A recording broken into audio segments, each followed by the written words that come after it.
Hey, you're listening to Wrestling Roundup on FreeFM 9.0 ArrowFM and MPR. As always, I'm Grady and live on Skype we got Josh. Hey. Sorry if the audio sounds a little wonky this week, and for the next 2 weeks after this one, I believe. I'm currently off in Germany recording this on a mobile setup, so hopefully nothing goes too wrong. But sorry if it does. It's not going to change what we're going to do this week anyway, which is just jump straight into what happened on Raw. And in fact, I'm going to just go straight to the main event on this one. And I'm just going to straight up mention that we have new tag champs. Yeah, though that was not the initial plan, because we had a United States title match earlier in the night. It's sort of a evolving way to get to where we got. It seemed as though, we were just going to have another successful US title defense. AJ Styles keeping the belt. We talked last week about how we didn't see him losing that for a little while. And then it all leads to Seth teaming up with Braun. And now Seth is a five-time tag team champion with 4 different partners. Nice. He can't pick somebody to be his friend. He just got to keep rotating through people. But that's still nothing compared to Kane and his 7 different partners in his 11 title reigns. Nice. He'll get there. Give him time. And Braun a 2-time off the top of my head? Yep, 2-time. Only titles he's won if you exclude the Greatest Battle Royal Rumble. Which everybody does, yes. Okay. So he's won it with a child and now with Seth. Man, who's Nicholas like 2 sure feet grew taller up than fast, a child. Didn't he? Yeah.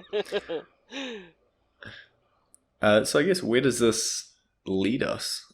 Continuing down this path, because now the OC aren't champions and 2 guys who looked like they were on a collision course are now champions. It's like we've seen this a million times. Yeah, they're still going to be on a collision course, but now they're tag team champions along with the impending threat to Seth's Universal title reign. Mm-hmm. I think we've seen this like 5 times with John Cena. Yeah. Well, 4. John Cena's a 4-time champion. Specifically with just John Cena. He's sharing around his storylines now. He's letting Seth and Braun do them. How long will they hold them? Again, it depends which John Cena storyline you're copying off of there. Well, my guess is it probably would be the Shawn Michaels one. They might hold him for like a month or so, and then they lose the titles because Braun decided that he did not want to be tag team champions with him anymore. Not that it matters, because the Clash of Champions, we're still going to get the Universal title match between the 2. So that's kind of why I went with that route, because they were still tag team champions when they had the match at WrestleMania. Yeah. And then they lost them the next night in a battle royal. Yeah, I feel like it adds a little bit of flavor into the match, with the Universal title, and the 2 are also tag team champions, Which means they would have to do double duty, because the tagline is, all championships will be on the line. So it's either going to be double duty for them, or they're going to lose the titles next week and it won't matter. That's true. We could be discussing this all for naught. I don't know, it just, as much as we say, John Cena's done it 50 million times, I don't know, it's, recently wise, it's still, fairly fun of a storyline. It can still shove a lot of, uniqueness into where they head with it. But as you say, if they're just losing it next week, then there's kind of no point, discussing it into too much depth. Yeah, we'll definitely have to see. I'm kind of hoping that the titles get shifted over to the Street Profits in their first tag match. That would be fun. Mm-hmm. Yeah, I guess that can lead us in quite nicely to an announcement this week. Thanks for the segue. Of NXT getting some TV time. Yeah, not just TV time, extra TV time. Because This is not a move from a different date or a different time. All it is just they're going to be on network television, and they're going to have 2 hours instead of 1. Yeah. And it just happens to be the same time frame that AEW's doing their show. Just happens. Coincidence. Yeah, and I believe they're also going live with that as well. Yeah. So, a few changes for NXT.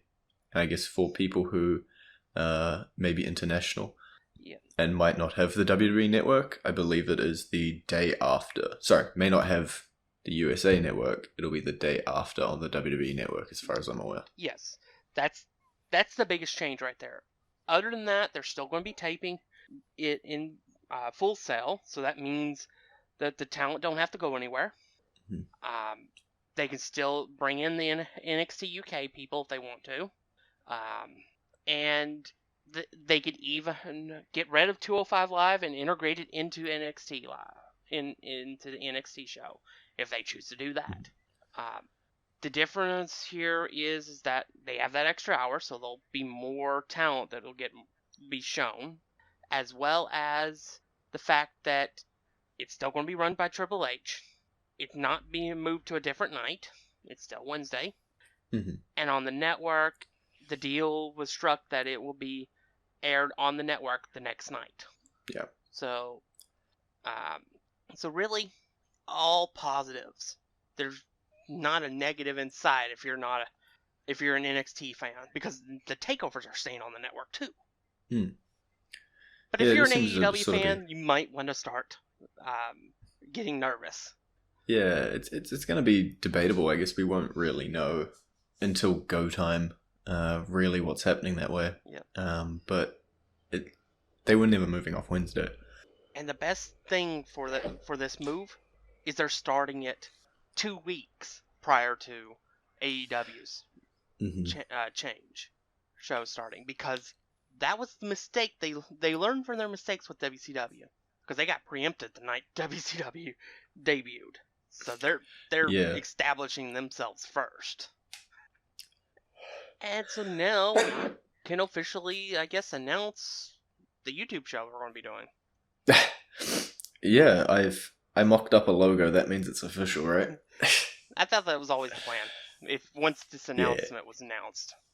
Yeah, I think even if the announcement wasn't announced, it was potentially something we were leaning towards anyway, just doing a supplementary show based around the 2 shows airing on Wednesday night, so keeping the radio show, Raw, SmackDown, pay-per-view type stuff, and then migrating most of the NXT talk, combining it with some AEW talk, and banging that out, because 28 minutes is not long enough to talk about 4 weeklies. It's barely long enough to talk about 2 weeklies sometimes. Yeah, and with it being on YouTube, we won't be limited to the amount of time. So that's so we'll definitely get everything out that we want to get out on those shows. But it will be the Wednesday Night Wars, AEW versus NXT. There's a logo. I might share that if I remember when I get back from my trip. But yeah, that's at least where that whole thing is headed, and I guess where the NXT announcement has prompted us to go out and do something for that. But that's still a little while away, so we're going to have to rewind a little bit, and we're going to have to hop back onto the Raw train, because we got another appearance of The Fiend. Yeah, I like that this time the victim did not just stand around in the ring dumbfounded as the lights were going out. He ran. Yeah. I kind of like that, and I like to see them try different things, like running out in the crowd, thinking that getting backstage and thinking they're safe and still not being safe, stuff like that. That's just a great way to play with the character. Mm-hmm. Yeah, there's so many options to just do different stuff, and they've clearly shown they're open to doing some different stuff. So you sort of just push that lever forward more and just commit more to it. Yeah, still don't overdo it and do it like every week. Still make Fiend special and only show up every once in a while. That's why he didn't show up last week, people. Yeah. We also got a little bit of an announcement from Rey Mysterio. Well, kind of, I guess. He was going to Sorry, that was then retire immediately stopped. and then was stopped by his son. So I guess they're a tag team now. I wish it was that easy to get hired by the WWE. Just like, oh, nah, Dad, I wanted to debut with you. Oh, okay, cool, you're hired, let's go. Obviously, that's where we've known this storyline was going Yeah. to begin with. And in the end of the day, I think Ray is actually going to be retiring here shortly. And it probably will end up being in a one-on-one match with Dominic, in which Dominic beats him and takes his mask and becomes the official Rey Mysterio Jr., despite the fact that that was Ray's name in WCW. Yeah, I was going to say Rey Mysterio Jr. Yeah. Be the third, wouldn't it? Yeah, but since WWE never recognized Rey Mysterio, the first Rey Mysterio, because he never worked for him, he would be Rey Mysterio Jr. Yeah. That would not be confusing in the record books at all. And then we got some cross-brandedness for the next two topics. We'll probably talk about one on this side of the song and one on the other side of the song, just to even them out. But the 24/7 championship, as far as I'm aware, as of this morning, Elias still holding the belt. Yep. He successfully ran away from R-Truth's attempts to pin him in his farewell concert, and now he has theme music. Yeah. I think that's the thing that blew me away, was now he actually has a theme song. Fair enough, yeah. And I don't know how to feel about that. Yeah. It's a change. Whether that's a positive change or a negative change, I'm going to need a few weeks of listening to it to figure it out. And then over on SmackDown, he just sort of had his get out of jail free card, his little sick note that said, "I'm not defending my title." Yeah, that the rules were suspended so that he could focus on his match with Kevin Owens in the King of the Ring tournament. Oh, see, now you segued it so perfectly. I have to talk about it on this side of the song. The song's going towards the other half. Let's go. The King of the Ring tournament, you talked about Elias. He did successfully pick up the first round win. What's a phrase I want to say right now? I have no clue. I have no idea. I told you so? No, it wouldn't be that. Not at all surprised that Shane McMahon would cost Kevin Owens the match. Especially once I figured if he ever faced Elias in the tournament, Elias would beat him because of Shane McMahon. I just didn't imagine it would be the first round, but but yeah, I'm not surprised at all. Yeah, they shoved a lot of good matches into that first round. Yeah. And a lot of like storyline driven matches, I guess you could say as well. Much like that one. And then over on SmackDown, we also had a second King of the Ring match as well, didn't we? Or am I going insane? Yes, there were two. Andrade versus Apollo Crews. Yeah, it was a decent match. Andrade moved on, as we all thought. I think there was no chance for Apollo there, sorry. That was always going to be an Andrade win. Yep. And then over on Raw, we had Samoa Joe defeating Cesaro. That was a good, hard-hitting match. It was definitely very back and forth. Kind of made Cesaro look like he could win the match. Joe, but unfortunately for him, he succumbed to the Chiquita clutch. And so Joe moved on to the second round. I was definitely on the side of people who thought Cesaro could win that. I knew Joe was going to win. Yeah, could and was going to are two different sentences. And then the last match we got this week, Cedric Alexander defeating Sami Zayn. Sami Zayn's spiraling out of control. So much so that he lost his ability to be a wrestler, apparently, and is now a manager. You just keep segueing onto so many amazing topics to keep talking about. And I'm just like, no. But yeah, Cedric Alexander moved on. I picked Cedric because Cedric's my guy. Yep. It was a short match. There's not much to say about the match itself. Just Cedric moves on. Sammy's got other plans, and we're at break. And why don't you let everyone know just before we play it what theme song we're playing this week? I picked Braun Strowman for obvious reasons. Brand new champ. Yep. And we'll play that for you now.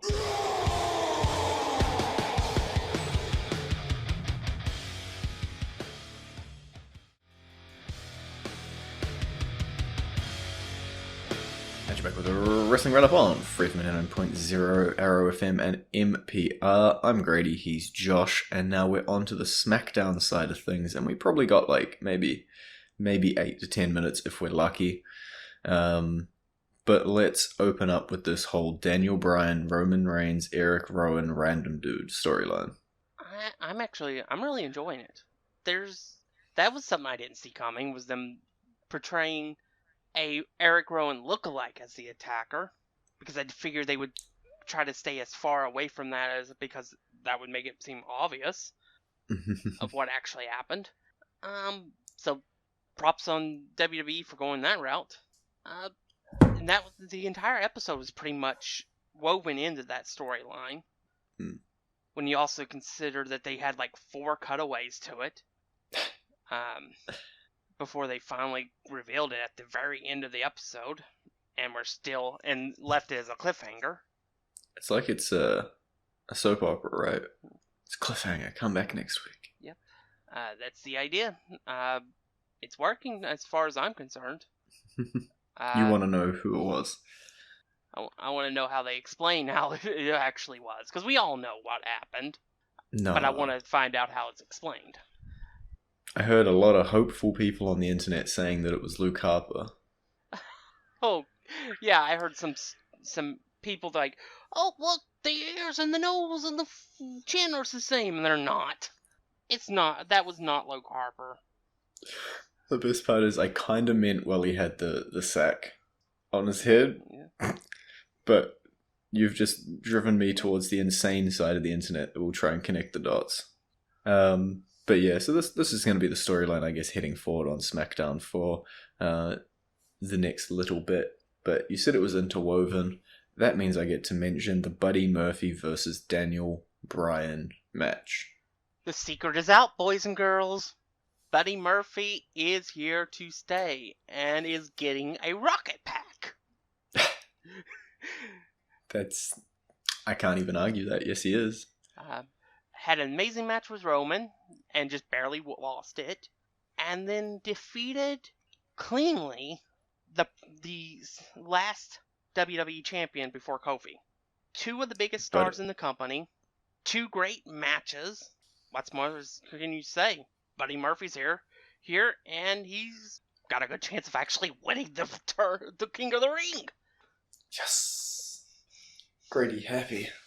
I could actually see the finals being Drew McIntyre versus Buddy Murphy. Okay. Yeah. Then what do you do? Oh, no, don't present me with these hypotheticals. We'll cross that bridge when we come to it. I'm not picking between my favorites unless we have to. Yeah, I'm kind of resigned to the fact that I think Ricochet's not winning next week. Okay. There's a high likelihood. Yeah. When he has to go up against a Scottish psychopath, it's kind of hard to win. Except the other times that he has done it. No, I don't know what you're talking about. That's never happened. No. In the tag team match? No. Show me a photo. Oh, wait, you didn't because we're on an audio call. Therefore, I can't. And let's move on before you can correct me. You did mention Sami Zayn moving into a managerial role. That's for Shinsuke. What was the thing I said Shinsuke needed 3 years ago? Was it a mouthpiece? Bingo! And what can Sami do really, really well when he's not wrestling? Dance. Besides that. Is it talk? Yes, Sami is really, really good at talking. He can get Nakamura over. That was Nakamura's biggest problem. Was, well, let's face it. Sadly, it's his lack of his engagement because of the fact that he's Japanese and doesn't have a full grasp on the language. As there's no way to sugarcoat this, folks. But now he'll have a Canadian next to him screaming and yelling. Yep. Who can who can put him over, and hopefully there'll be big things in plan for the current Intercontinental Champion. Heck, he showed up on SmackDown. That was better than last week. No, you see, it's like The Fiend. We're just trying to make Shinsuke special. Also known as not having anything for him just that week. We had to wait. Because I couldn't see Sammy moving into this role and then doing his opening to King of the Ring. It would have made it a little bit more obvious. So I guess we had to sort of wait a week for his King of the Ring stuff. But Sami Zayn is technically a Raw superstar who's currently managing a SmackDown superstar. Yeah. There is no brand division, is there? Not fully. We might see a bit closer of one come closer to October, but it's very possible that Sami Zayn might just move full time to SmackDown to be the manager of Nakamura. We may even see in the next couple weeks another superstar shakeup, for all we know. To put everybody where they actually want to put people? Maybe.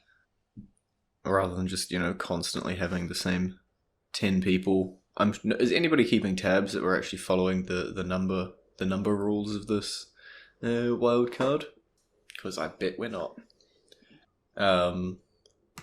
Is there anything else on Raw or SmackDown that you would like to get to? Let's see here.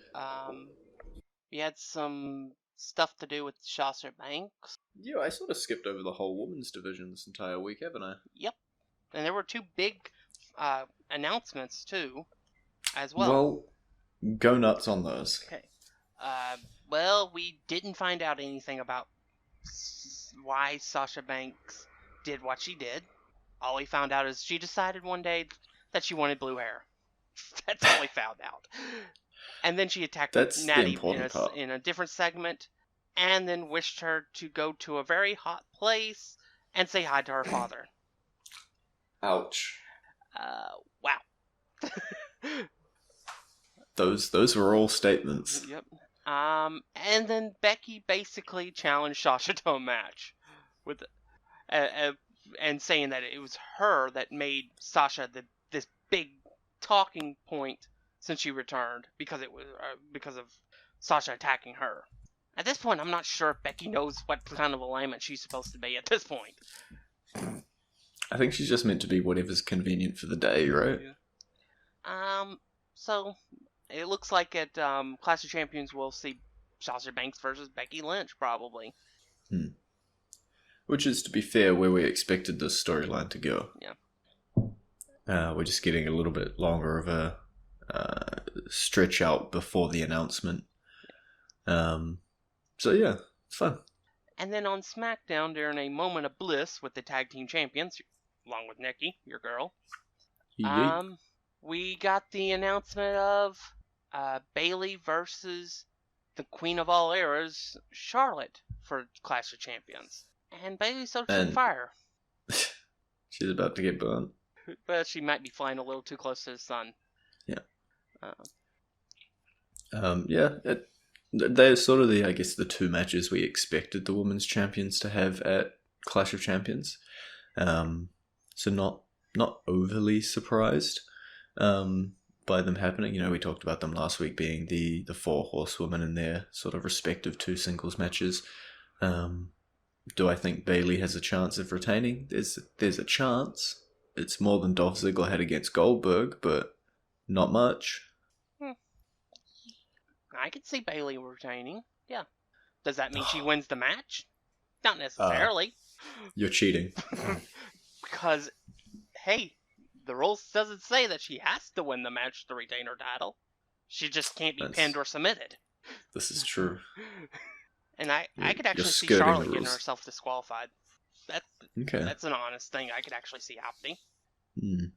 Yeah, it's all going to come down to what does the other match do as well, because if they do some sort of getting too angry, possibly getting disqualified, it doesn't really work out too well because of the who's the champion, who's the challenger over on Raw. But I don't know what sort of effect Natalya is going to play into the Raw one either. So I don't know just quite yet at Clash of Champions how either of these matches are going to play out. Yeah, and I think that's a good thing. If I know 3 weeks out, then there's probably something gone wrong. We don't even have that many matches announced I'm pretty sure it's just the two women's, which one isn't even announced properly, and the fact that the King of the Ring final will be there. We can sort of guess a bunch of the other matches. Yeah, I mean, there's not even been a hint as to who might step up to be AJ Styles' challenger for the United States title. I think we pretty much know what the Intercontinental title will be, given the fact that the whole fusion of Sammy and Shinsuke happened on Miz TV. So I think it'll be Miz versus Shinsuke. Yeah, logical. We still know nothing about the women's tag team division, so I don't know. A lot of question marks at the moment that'll probably be answered over the next 3 weeks. Yeah. Alright, well, I believe we have run out of time. Really hard to check when I don't have a running timer here, but I'm going to call it anyway. It's been great talking to you. Bye, D. You visit our Facebook page, facebook.com/Wrestling Hour Radio, Twitter page, twitter.com/Wrestling Radio, and we'll see you next week.